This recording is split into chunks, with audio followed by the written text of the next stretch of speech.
Welcome to J news bulletin లో ముందుగా headlines చూద్దాం. ఎల్లుండి మహారాష్ట్ర ప్రభుత్వం ఏర్పాటు, సీఎంగా ఫడ్నవీస్, డిప్యూటీ సీఎంగా ఏక్నాథ్ షిండే డిప్యూటీ సీఎం అంటూ జాతీయ మీడియాలో వార్తలు. డిప్యూటీ సీఎంగా అజిత్ పవార్ కూడా ప్రమాణం చేస్తారని కథనాలు.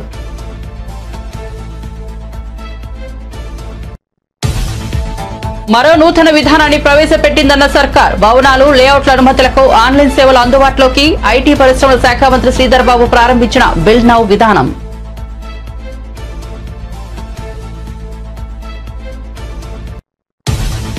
కాకినాడ పోర్టులోని షిప్లోకి రేషన్ బియ్యం ఎలా చేరిందో తేలుస్తామన్న జిల్లా కలెక్టర్ షణ్మోహన్. కాకినాడ పోర్టు నుంచి విదేశాలకు తరలిపోతున్న రేషన్ బియ్యం తనిఖీలకు విధి విధానాలను రూపొందిస్తున్నామని వెల్లడి.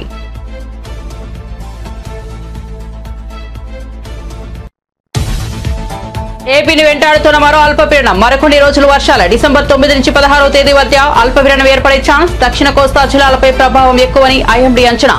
పెయిల్జన్ తుఫాన్ తీరం దాటిన ఆగని వర్షాలు. ఇక వార్త వివరాల్లోకి వెళ్తే, దేవేంద్ర ఫడ్నవీస్ ముఖ్యమంత్రిగా, ఏక్నాథ్ షిండే ఉప ముఖ్యమంత్రిగా మహాయుతి కూటమి ఎల్లుండి ప్రభుత్వాన్ని ఏర్పాటు చేయనుంది. ఈ మేరకు జాతీయ మీడియాలో వార్తలు వస్తున్నాయి. సీఎం పదవి, మంత్రివర్గం ఏర్పాటుపై మహాయుతి కూటమిలో 10 రోజులుగా చర్చలు సాగుతున్నాయి. ఫలితాలు వచ్చి 10 రోజులు దాటింది. అయితే వివిధ కారణాలతో కూటమి ప్రభుత్వాన్ని ఏర్పాటు చేయలేకపోయింది. మహాయుతి కూటమిలో చర్చలు కొలిక్కి వచ్చాయని బీజేపీ సీనియర్ నేత ఫడ్నవీస్ ఎల్లుండి సీఎంగా ప్రమాణ స్వీకారం చేయనున్నారని ఇంగ్లీష్ మీడియాలో వార్తలు వచ్చాయి. ఏక్నాథ్ షిండే ఉప ముఖ్యమంత్రిగా బాధ్యతలు స్వీకరించనున్నారని విశ్వసనీయ వర్గాల పేర్కొన్నట్లు కథనాలు వచ్చాయి. కాకినాడ పోర్టులో ఉన్న స్టెల్లా షిప్లోకి రేషన్ బియ్యం ఎక్కడి నుంచి వచ్చాయో, ఎలా వచ్చాయో తేలుస్తామని కాకినాడ జిల్లా కలెక్టర్ షణ్మోహన్ తెలిపారు. ఏ గోదాం నుంచి బియ్యం వచ్చాయో పరిశీలిస్తామని చెప్పారు. షిప్లో బియ్యం మొత్తం పేదల బియ్యమేనా అనేది కూడా చూస్తామని తెలిపారు. కాకినాడలో మీడియాతో మాట్లాడుతూ ఆయన ఈ మేరకు వివరాలను వెల్లడించారు. ఈ అంశంపై 5 సభ్యులతో విచారణ బృందాన్ని ఏర్పాటు చేస్తామని షణ్మోహన్ చెప్పారు. ఈ బృందంలో రెవెన్యూ, పోలీస్, పౌర సరఫరాల శాఖ, కస్టమ్స్, పోర్ట్ అథారిటీ అధికారులు సభ్యులుగా ఉంటారని తెలిపారు. పీడిఎస్ రైస్ అయితే వాస్తవం 100% దాంట్లో. ఆ పీడిఎస్ రైస్ సప్లై చేసిన వెండర్ ఎవరు, ఆ వెండర్ సంబంధించి మనం ప్రీవియస్లో బ్యాంక్ గ్యారంటీ అని ఇచ్చినట్టువి ఉన్నాయేమో అని చెప్పి ఆ రోజు నేను కూడా అనుమానం వ్యక్తం చేశాం. మనం బయటకు వస్తూనే, మనం కోర్టు నుంచి వస్తూనే బ్యాంక్ గ్యారంటీ ఇచ్చినవి ఉండొచ్చేమో, సో అది ఒకటి వెరిఫై చేసుకోవాలనుకున్నాం. సో ఆ వెరిఫికేషన్కి సంబంధించి నెక్స్ట్ 2-3 డేస్లో మనం ఒక మల్టీడిసిప్లినరీ టీం, అంటే కంప్లీట్గా రైస్ ఏదైతే లోడ్ చేసిందో షిప్లోకి, ఆ షిప్లో ఉన్న రైస్ ఏ ఎక్స్పోర్టర్ దగ్గర నుంచి వెళ్ళింది, ఆ ఎక్స్పోర్టర్కి ఏ మిల్స్ సప్లై చేశాయి, ఆ మిల్స్కి సంబంధించిన బిల్స్, ఆ ఎక్స్పోర్టర్కి సంబంధించిన బిల్స్, ఆ ఎక్స్పోర్టర్ ఏ గోడౌన్లో పెట్టున్నారు, ఆ గోడౌన్ నుంచి షిప్ వరకు రావడానికి అవసరమైన ట్రాన్స్పోర్టేషన్ కానీ, అవసరమైన ట్రక్ షీట్స్ అవన్నీ వెరిఫై చేసుకొని ఇది నిజంగానే పీడిఎస్ రైస్ మనం బ్యాంక్ గ్యారంటీ ద్వారా రిలీజ్ చేసిందా కాదా అని నిర్ధారించుకొని ఆ పీడిఎస్ రైస్ అండ్ ఇన్ఫ్యాక్ట్ ఒకవేళ బ్యాంక్ గ్యారంటీ ఒకవేళ ఇచ్చున్నా కూడా పీడిఎస్ రైస్ బయటకి ఎక్స్పోర్ట్కి పంపించగలమా లేదా. సో ఈ యాక్టివిటీస్ అన్నీ చేయడం కోసం అలాంగ్ విత్ కస్టమ్స్ డిపార్ట్మెంట్ ఒక 5-member టీమ్ని, అంటే revenue, police, customs, then we are including civil supplies and port authorities. So ఈ 5 డిపార్ట్మెంట్స్తో కలిపి ఒక టీం ఫామ్ చేయడం జరుగుతుంది. అండ్ ఈ టీం ఆ షిప్ మీదకి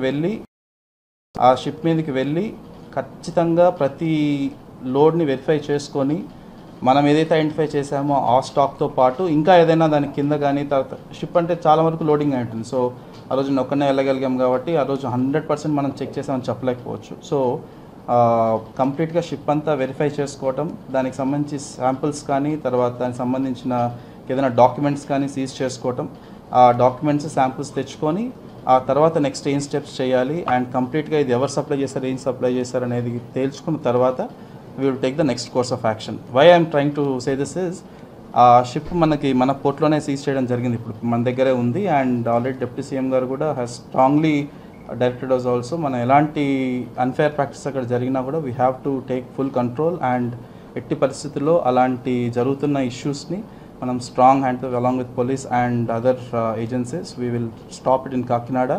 అండ్ దాంట్లో మొదటి స్టెప్ కింద ఆ షిప్లో ఉన్న కంప్లీట్ స్టాక్ని మనం అనలైజ్ చేసి దాంట్లో ఏదైనా మనకి 100% అది మనకి డైవర్ట్ అవ్వకూడదు స్టాక్ అక్కడ ఉంది, మన పీడిఎస్ రైస్ స్మగుల్ అవుతుందని చెప్పి ప్రూవ్ చేస్తూనే దానికి చట్ట ప్రకారం మనం ఏ యాక్షన్ తీసుకోవడం జరుగుతుంది.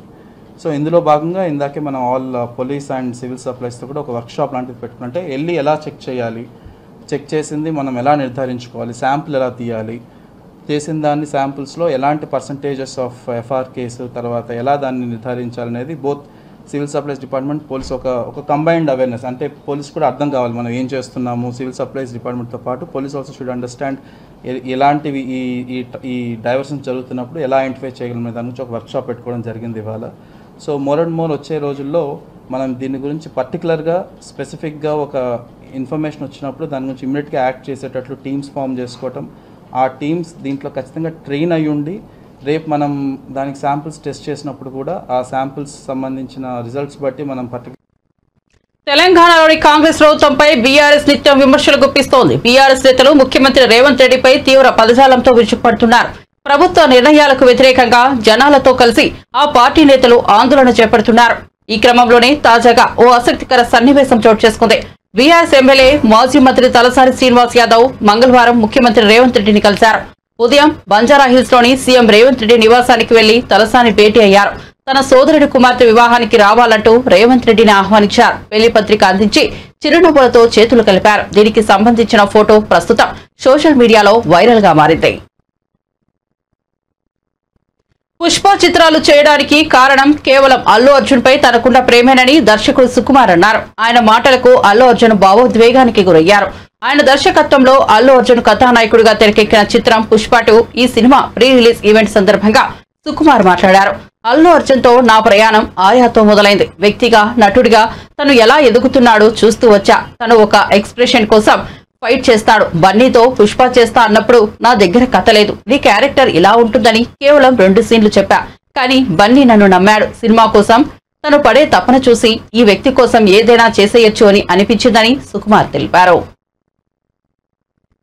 రంగారెడ్డి జిల్లా చేవెళ్ల మండలం ఆలూరు స్టేజ్ వద్ద సోమవారం జరిగిన రోడ్డు ప్రమాదానికి నిరసనగా అఖిలపక్షం ఆధ్వర్యంలో ధర్నా చేపట్టారు. ఆలూరు స్టేజ్ వద్దకు పెద్ద ఎత్తున ప్రజలు తరలివచ్చి నిరసన తెలిపారు. రహదారులు విస్తరించకపోవడంతో వాహనదారులు ఇబ్బందులు పడుతున్నారని, రోడ్లు ప్రమాదాలు జరుగుతున్నాయని ఆవేదన వ్యక్తం చేశారు. రోడ్లు నిర్మాణ పనులు వెంటనే ప్రారంభించాలని నినాదాలు చేశారు.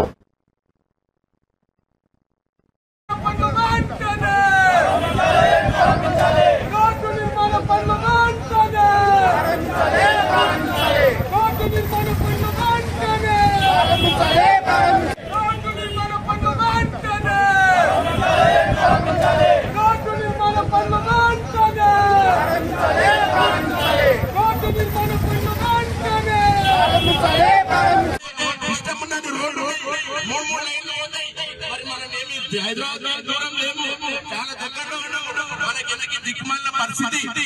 మన రోడ్డు మంచి అయితే మనం హైదరాబాద్ పోవాలంటే సేపట్లో 40 నిమిషాలలో ఎలా గంటన్నర టైం పడుతున్నది. బస్సు పోవాలంటే రోడ్డు బండి ముంగటి ఎట్లా బండి పోతే బండి పోవాల్సి వస్తున్నది. దేనికి లైన్ ఉంటే పోతే రోడ్ లేదా భూమి లేదా మన దగ్గర అన్ని సమస్య లేకుండా పరిష్కరించి దీనికి రోడ్ కోసం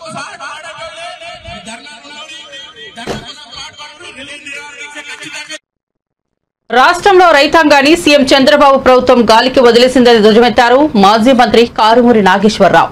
రైతులకు గిట్టుబాటు ధర ఎలా కల్పించాలి అనే దాన్ని మర్చిపోయారని మండిపడ్డారు. రైతులకు ఇస్తామన్న 20,000 ఇవ్వలేదని విమర్శలు గుప్పించారు. ఈ మేరకు విశాఖపట్నంలో మంగళవారం కారుమూరి మాట్లాడుతూ కూటమి పాలనలో దళారీ వ్యవస్థ పెరిగిపోయిందని దుయ్యబట్టారు. కూటమి సర్కార్లో దళారీ రొక్కం రైతుకు దుఃఖం మిగిలిందని పేర్కొన్నారు.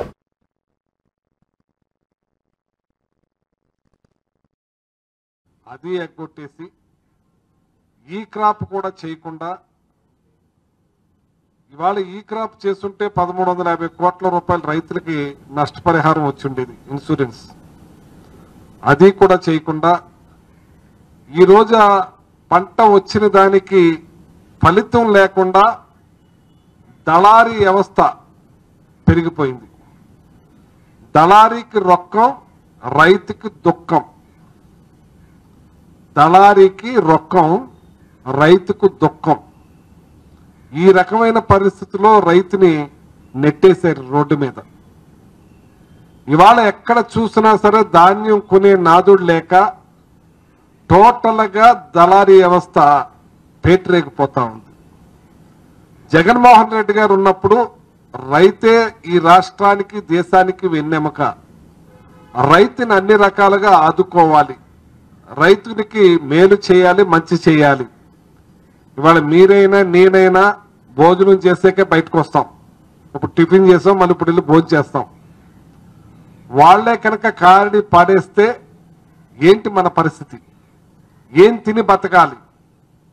ముఖ్యమంత్రి అయినా ప్రధానమంత్రి అయినా ఎవరైనా సరే రైతు పండించిన పంట తిన్నాకే మనం ఎన్ని మాటలైనా మాట్లాడతాం. అటువంటి రైతుని నడ్డి విరిసే కార్యక్రమం ఈ ప్రభుత్వం చేస్తుందని చెప్పి సందర్భంగా తెలియజేస్తా ఉన్నాను.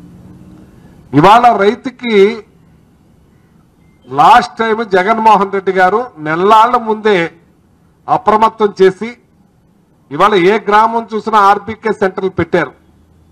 ఆర్బీకే ద్వారా అధికారులనే పంపించి శాంపిల్స్ తీసుకుని మాయిచ్చూరు చూసి మినీ మిల్లింగ్ మిషన్లు పెట్టి ఆ మిషన్ల ద్వారా తేమ శాతం చూపించి రైతు నష్టపోకుండా ఒక జీపీఏ ట్రాక్ని ఏర్పాటు చేసి ఆ ధాన్యాన్ని లారీ ఎక్కడికి వెళ్తుంది, మరి అలాగే ఎంఆర్ఓ లాంటి అధికారిని ఒక్కో మిల్లికాడ కస్టోడియింగ్ ఆఫీసర్గా పెట్టి చాలా పెద్ద ఎత్తున చర్యలు తీసుకుని రైతుకి కష్టం లేకుండా డైరెక్ట్ రైతు అకౌంట్లో డబ్బు పడేటట్టు మద్దతు ధర జరిగితే ఈ రోజున ప్రభుత్వం ఏ మాత్రం కూడా పట్టించుకోకుండా గాలి కొదిలేసి పూర్తిగా రైతాంగాన్ని నిర్లక్ష్యం చేసిన ప్రభుత్వం ఈ కూటమి ప్రభుత్వం అని చెప్పి సందర్భంగా తెలియజేస్తున్నాను. ఇవాళ రోడ్డు మీదే ఉన్నాడు రైతు. ఇవాళ ఈ తుఫాన్ సందర్భంగా నష్టపోయి రంగు మారి మొక్క వస్తుందేమనే భయంతో భయభ్రాంతులతో రోడ్డు మీద పడి రైతులందరూ కూడా బాధపడతా ఉంటే ఏ మాత్రం కూడా పట్టించుకోకుండా రైతుల్ని గాలి కుదిరేసి సివిల్ సప్లై మినిస్టర్ అయినా ఇంకొకళ్ళైనా ఎవరైనా మాట్లాడితే ఇవాళ కాకినాడ పరిగెడతారు, సీది షిప్ అంటారు, ఈ రైస్ అంటారు. కానీ కనీసం ఇవాళ రైతు నష్టపోతున్నారు, కోట్లాది రూపాయలు దోపిడీ జరుగుతుంది, ఇక్కడ రైతులు అన్యాయం అయిపోతున్నారని చెప్పి అటు డిప్యూటీ సీఎం గారు కానీ సివిల్ సప్లై మినిస్టర్ కానీ సీఎం గారు కానీ చంద్రబాబు నాయుడు గారు కానీ ఏ మాత్రం కూడా పట్టించుకోవట్లేదు. గాలి కుదిరేశారు శుభ్రంగా. ఇవాళ బస్తా 300 నుంచి 400 రూపాయలకి నష్టపోతున్నారు రైతు. ఇవాళ ఇంకా పెద్ద ఎత్తున నష్టపోయే పరిస్థితికి తీసుకొస్తారు. తెలంగాణ సర్కార్ మరో నూతన విధానాన్ని ప్రవేశపెట్టింది. ఇకపై భవనాలకు లేఅవుట్ల అనుమతులకు కొత్త ఆన్లైన్ విధానాన్ని అందుబాటులోకి తీసుకొచ్చింది. బిల్డ్ నౌ పేరుతో తెచ్చిన ఈ నూతన విధానాన్ని ఐటీ పరిశ్రమల శాఖ మంత్రి శ్రీధర్ బాబు ప్రారంభించారు. తెలంగాణలో 60% మంది జనాభా పట్టణాలు, నగరాల్లోనే నివసిస్తున్నందున భవన నిర్మాణంపై సీఎం రేవంత్ రెడ్డి ప్రత్యేక దృష్టి పెట్టారని మంత్రి శ్రీధర్ బాబు తెలియజేశారు. గత ప్రభుత్వ విధానాలను కొనసాగిస్తూనే ప్రజలకు, రియల్ ఎస్టేట్ వ్యాపారులకు ప్రయోజనాలు కలిగేలా చర్యలు తీసుకుంటున్నామని పేర్కొన్నారు. స్థిరాస్తి రంగంలో హైదరాబాద్ టాప్ లో ఉందన్న మంత్రి ఇక్కడ నివసించే ప్రజలే అధికంగా గృహ నిర్మాణాలు చేపడుతూ గృహ రుణాలు ఎక్కువగా తీసుకుంటున్నారని తెలిపారు. ఎన్నికల్లో కాంగ్రెస్ ఇచ్చిన అన్ని హామీలు ఒక్కొక్కటిగా నెరవేరుస్తామని శ్రీధర్ బాబు హామీ ఇచ్చారు. గౌరవ ముఖ్యమంత్రి గారు మా ప్రభుత్వానికి సంబంధించిన కేబినెట్ సహచరులమందరం కూడా వివిధ డిపార్ట్మెంట్లకు సంబంధించి ప్రగతి రిపోర్టును ప్రజలకు మీ ద్వారా అందించాలనే ఒక కార్యాచరణ తీసుకొని దాంట్లో భాగంగానే ఈ సంవత్సర కాలంలో పురపాలక శాఖకు సంబంధించి అభివృద్ధి సాధన భాగంలో మేము ఏం చేశాము, ఏం చేయబోతా ఉన్నాం అని చెప్పడానికి ఈరోజు 3వ డిసెంబర్ నాడు పట్టణాభివృద్ధి గతంలో లేని విధంగా రికార్డ్ స్థాయిలో అభివృద్ధి పథకాలను, కార్యక్రమాలను ప్రవేశపెట్టి అమలు చేస్తున్నాం. మరి మీ అందరికీ కూడా తెలుసు, రాష్ట్రంలో దాదాపు 60% పైగా పట్టణ నగర ప్రాంతాల్లో ఉంటున్నందున ఈ శాఖ ఉన్న ప్రాధాన్యతను దృష్టిలో పెట్టుకొని స్వయంగా గౌరవ ముఖ్యమంత్రి రేవంత్ రెడ్డి గారే ఈ శాఖను స్వయంగా నిర్వహిస్తా ఉన్నారు. ఈ నిర్వహణ భాగానికి సంబంధించి మరి మొదటిగా మీ అందరికీ కూడా తెలుసు, మన రాష్ట్రం ప్రత్యేకించి హైదరాబాద్ మహానగరం, ఈ మహానగరానికి సంబంధించిన ఓ ప్రత్యేకత, దానికి సంబంధించి ఏ విధంగా గత 2-3 దశాబ్దాల నుంచి హైదరాబాద్ నగరం ఏ విధంగా అభివృద్ధి చెందుతూ ఉందని మనం అందరం కూడా స్పష్టంగా మన ముందట కనబడతా ఉన్న తరుణంలో మీ అందరికి దృష్టికి తీసుకొస్తా ఉన్నాం. హైదరాబాద్ నగరం per capita income growth rate దాదాపు 20%, అంటే 19.3 CAGR చొప్పున పెరుగుతా ఉంది. ఈరోజు మన హైదరాబాద్ నగరం వివిధ ఆర్థికమైన అంశాలతో కూడుకున్న ప్రగతిని సాధిస్తూ దాంట్లో సీమ భాగంగా స్ట్రాంగ్ గా ఉన్న రియల్ ఎస్టేట్ భాగం సంబంధించి, అదేవిధంగా సామాజిక ఆర్థిక పరిస్థితులను మెరుగుపరిచే ఓ కార్యాచరణలతో మన హైదరాబాద్ నగరం ఏ విధంగా ముందుకు సాగుతా ఉంది, దాంట్లో భాగంగానే ఈ గ్రోత్ రేట్ కూడా ప్రత్యేకంగా కనబడతా ఉంది. రియల్ ఎస్టేట్ రంగంలో ఇప్పటికి కూడా హైదరాబాద్ మొదటి స్థానంలో ఉంది. ఓ విధంగా చూస్తే డొమెస్టిక్ రెసిడెన్షియల్ ప్రైస్ అప్రిషియేషన్, అదేవిధంగా వివిధ రియల్ ఎస్టేట్ కు సంబంధించిన ప్రధానమైన కొత్త కట్టడాలు కానీ లాంచెస్ కానీ వివిధ రకమైన వాళ్ళు సేల్ చేసే దాంట్లో నెంబర్ 1గా ఉందని అనేక రిపోర్ట్స్ కూడా చెప్తా ఉన్నాయి. ఈరోజు జిఎస్డిపి గ్రోత్ రేట్ మనకు సంబంధించి గత 15 సంవత్సరాలుగా మన తెలంగాణ హైయెస్ట్ పర్ఫార్మర్ గా యాన్యువల్ గ్రోత్ రేటు మొత్తం తెలంగాణకు సంబంధించి దాదాపు 11% ఈ మనం అనుకున్న 15 నుంచి 16 సంవత్సరాలు గ్రోత్ రేట్ ప్రత్యేకంగా కనబడతా ఉంది. ఇంతకుముందు చెప్పినట్టు పర్ క్యాపిటా ఇన్కమ్ ఆదాయకు సంబంధించి 19.3%తో పాటు మనము 3-4 దశాబ్దాల క్రితం ఏర్పరచుకున్న హైటెక్ సిటీతో పాటు క్రమేణా గత 3 ప్రతిపక్షం అంటే తిట్లు శాపనార్థాలు కాదని కొత్తగూడెం సిపిఐ ఎమ్మెల్యే కూనంనేని సాంబశివరావు అన్నారు. ఆయన మీడియాతో మాట్లాడుతూ అధికార కాంగ్రెస్ పాలనపై ఆసక్తికర వ్యాఖ్యలు చేశారు. కాంగ్రెస్ ప్రభుత్వం తొలి ఏడాది 60% మార్కులతో పాస్ అయిందని కామెంట్ చేశారు. ప్రస్తుతానికి ఆ పార్టీకి ఫస్ట్ క్లాస్ మార్కులు ఇస్తున్నామని అన్నారు. బీఆర్ఎస్ తో పోల్చితే 90% మెరుగైన పాలన ఉందని తెలిపారు. ఒకవేళ సరైన రీతిలో పాలన కొనసాగించకపోతే ప్రజలే ఫెయిల్ మార్కులు వేస్తారని చురకలంటించారు. ప్రతిపక్షం అంటే తిట్లు శాపనార్థాలు కాదని ప్రజల పక్షాన నిలబడి నిర్మాణాత్మక పాత్ర పోషించాలని హితవు పలికారు.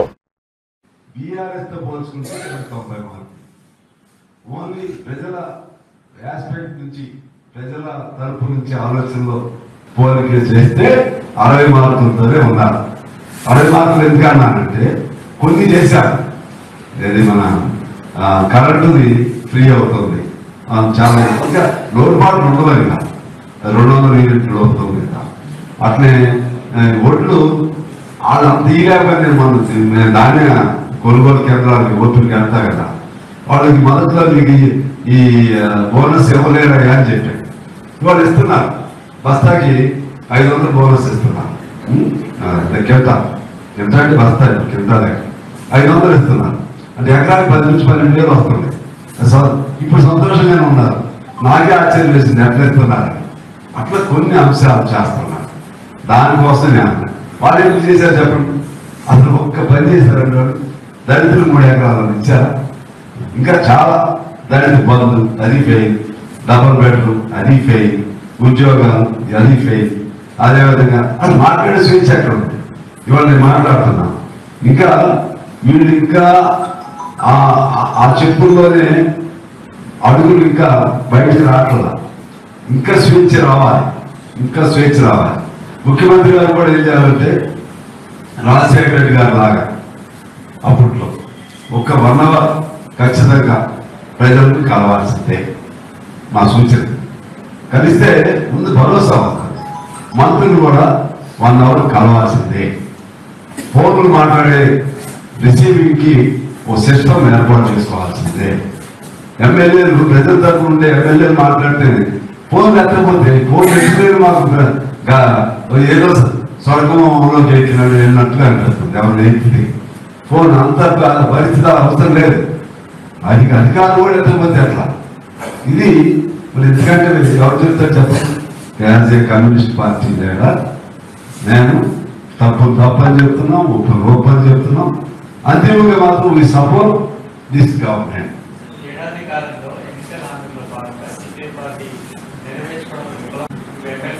వాస్తవంగా కార్పొరేషన్లు ఇవ్వలేదు, ఉన్నది వాస్తవం. నేను అది కూడా చెప్తాను, మీరు రాసిన పర్లేదు. కార్పొరేషన్ ఇవ్వాలి కొన్ని కదా. ఎమ్మెల్సీ సరే ఇప్పుడు ఇస్తారని చూస్తాం. ఇకపోతే టీఆర్ఎస్ చేసినట్టు చేస్తే వాళ్ళ ఇష్టం. మా ఆప్షన్ మేమేమి అందులోనే ఉండాలని కాదు కదా. మేము ఎప్పుడు కమ్యూనిస్టులుగానే ఉంటాం. సందర్భాన్ని బట్టే ఉంటుంది. మరి ఇస్తారని అనుకుంటున్నాం. ఏపీ రాజధాని అమరావతిలో ఉదయం ప్రారంభమైన ఏపీ కేబినెట్ సమావేశం మధ్యాహ్నం 3 గంటలకు ముగిసింది. ఈ కేబినెట్ సమావేశంలో CM Chandrababu Naidu, deputy CM Pawan Kalyan, హోంమంత్రి అనితతో పాటు ఇతర శాఖల మంత్రులు, ఉన్నత స్థాయి అధికారులు పాల్గొన్నారు. ఇందులో జలవనరుల శాఖలో జియో 62 అమలుపై చర్చించారు. అలాగే ప్రధానమంత్రి ఆవాస్ యోజన, గిరిజన గృహ పథకంపై చర్చించి కేబినెట్ ఆమోదం తెలిపింది.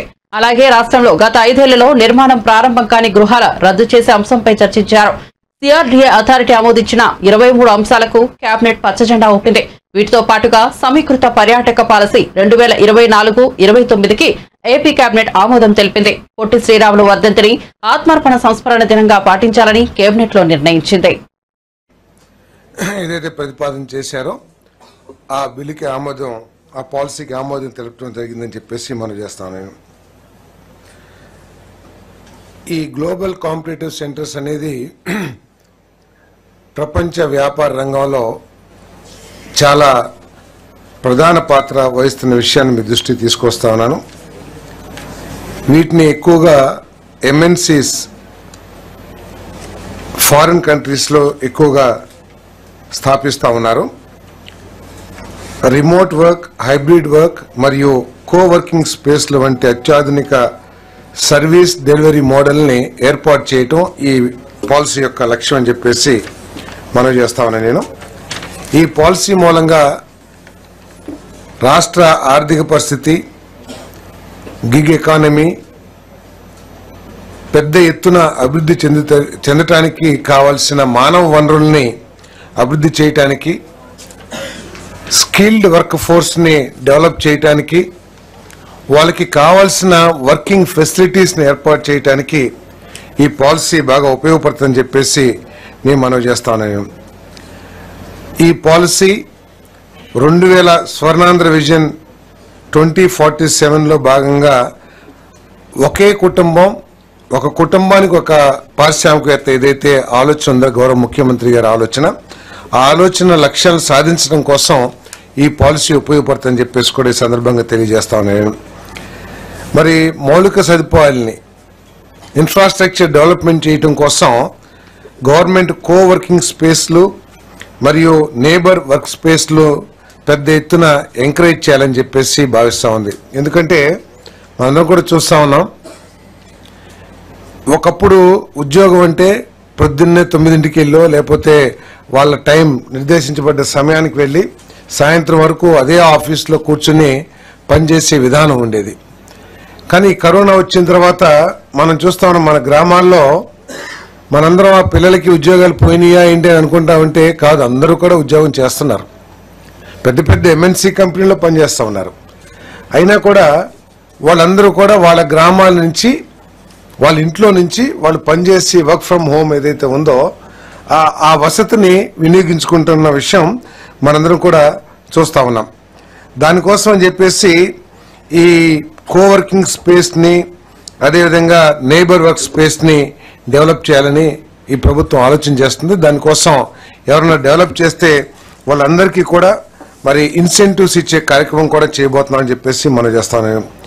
కోవర్కింగ్ స్పేస్ అంటే కేవలం ఐటీ కంపెనీ పెట్టేసి ఉద్యోగం అయిపోగానే వాళ్ళ ఇంటికి వాళ్ళు వెళ్ళిపోతారు అట్లా కాకుండా ఒకే సెంటర్ని ఏర్పాటు చేసి ఐటీ కంపెనీ, అక్కడే షాపింగ్ కాంప్లెక్స్, అక్కడే ఇంకేదన్నా ఎంటర్టైన్మెంట్ సెంటర్స్ కానివ్వండి, ఆ విధంగా ఒక కాంప్లెక్స్ లాగా తయారు చేయటం కోవర్కింగ్ స్పేస్ లో భాగంగా చేస్తాం. అదేవిధంగా neighbourhood working space. CM Revanth Reddy అరాచక పాలనపై అసెంబ్లీలో నిలదీస్తామని బీఆర్ఎస్ ఎమ్మెల్యే కేపీ వివేకానంద స్పష్టం చేశారు. తెలంగాణ భవన్ లో ఆయన మీడియా సమావేశంలో మాట్లాడారు. ఏడాది పాలన సీఎం రేవంత్ రెడ్డి అన్ని వర్గాల ప్రజలను మోసం చేశారన్నారు. ఏం సాధించారని విజయోత్సవ సంబరాలు జరుపుకుంటున్నారని కాంగ్రెస్ ను రేవంత్ రెడ్డిని ప్రశ్నిస్తున్నామన్నారు. కాంగ్రెస్ ఇచ్చిన హామీలు అమలు చేతకాక రేవంత్ డైవర్షన్స్ పాలిటిక్స్ చేస్తున్నారని ఆరోపించారు. ప్రభుత్వానికి కావాల్సినంత టైం ఇచ్చామని ఇక ఊరుకోబోమన్నారు. గ్యారంటీలు ఇచ్చి అమలు చేయని వైనాన్ని అసెంబ్లీలో లేవనెత్తుతామని సీఎంపై కాంగ్రెస్ మంత్రులు ఎమ్మెల్యేలకే విశ్వాసం లేదన్నారు. రేవంత్ కు కాంగ్రెస్ పై పట్టు ఉంటే మంత్రివర్గ విస్తరణ చేసేవారన్నారు.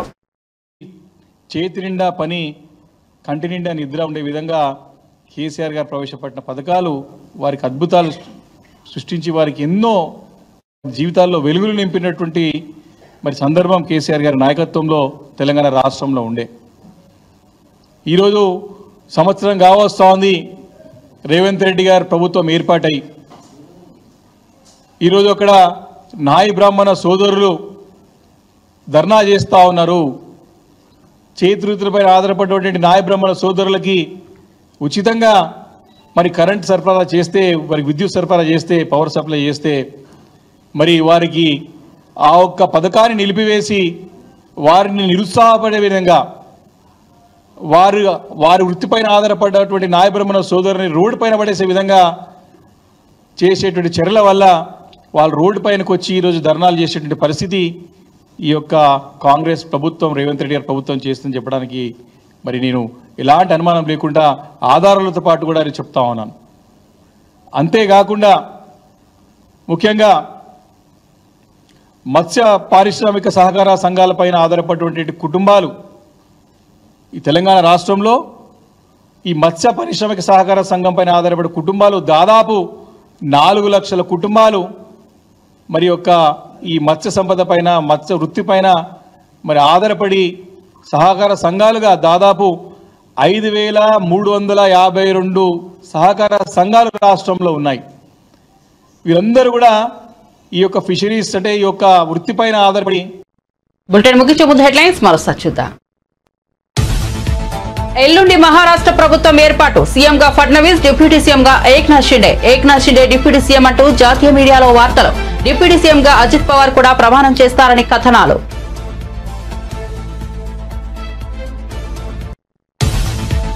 మరో నూతన విధానాన్ని ప్రవేశపెట్టిందన్న సర్కార్. భవనాలు, లేఅవుట్ల అనుమతులకు ఆన్లైన్ సేవలు అందుబాటులోకి. ఐటీ పరిశ్రమల శాఖ మంత్రి శ్రీధర్ బాబు ప్రారంభించిన బిల్ నౌ విధానం.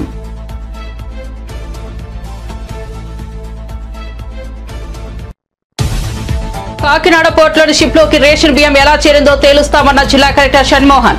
కాకినాడ పోర్టు నుంచి విదేశాలకు తరలిపోతున్న రేషన్ బియ్యం తనిఖీలకు విధి విధానాలను రూపొందిస్తున్నామని వెల్లడి.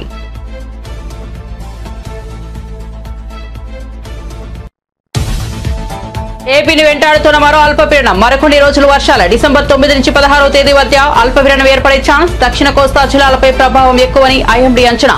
ఫెయిల్జర్ తుఫాన్ తీరం దాటిన ఆగని వర్షాలు. ఇవి బులెటిన్ విశేషాలు. చూస్తూనే ఉండండి జే న్యూస్.